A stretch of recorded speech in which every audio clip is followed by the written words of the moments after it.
أعوذ بالله من الشيطان الرجيم. بسم الله الرحمن الرحيم.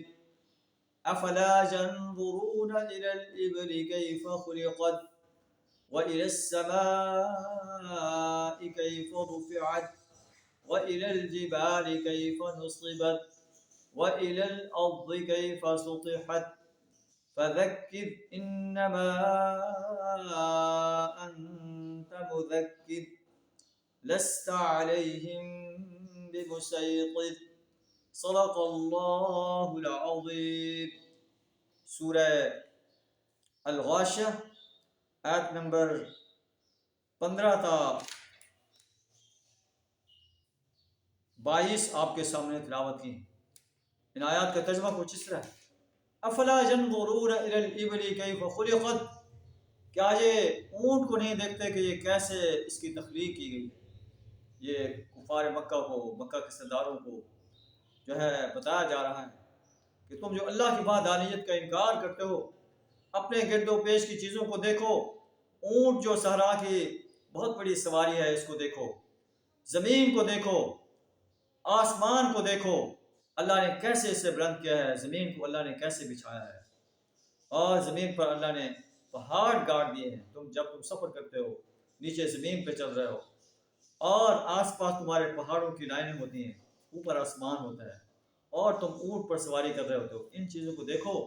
کیا تمہیں یہ چیزیں شہادت نہیں دے رہی کہ انہیں پیدا کرنے والی کو ہستی ہے وہ اللہ کے ساتھ ہے؟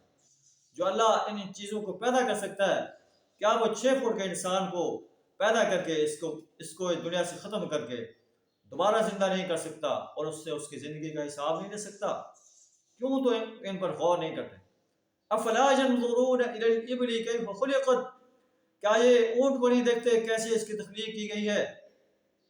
وَإِلَى السَّمَاءِ كَيْفَ رُفِعَتْ، آسمان کو نہیں دیکھتے کہ اس کو کیسے بلند کیا گیا ہے.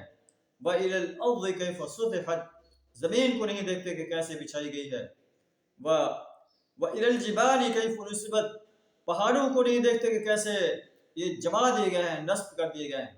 وَإِلَى الْأَرْضِ كَيْفَ سُطِحَتْ، زمین کو نہیں دیکھتے کہ یہ کیسے بچھائی گئی ہے. فذکر، اے نبی صلی اللہ علیہ وسلم آپ انہیں نصیحت کرتے چلے جائیے.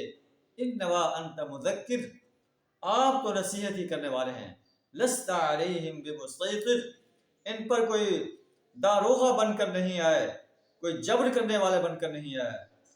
الا من تولی وکفر، ہاں جو شخص منہ پھیر لے گا آپ کی دعوت سے، آپ کی نصیحت سے انکار کرے گا. فیعذبہ اللہ العذاب الاکبر، اللہ اسے بہت بڑے عذاب سے دوچار کرے گا. ان الینا ایابہم، ان لوگوں کا لوٹنا ہماری طرف. جتنا بھی دنیا کے اندر رہنے، 50 سال 100 سال زندگی گزارنے، آخر کار ان الینا ایابہم، ان کا لوٹنا ہماری طرف ہے.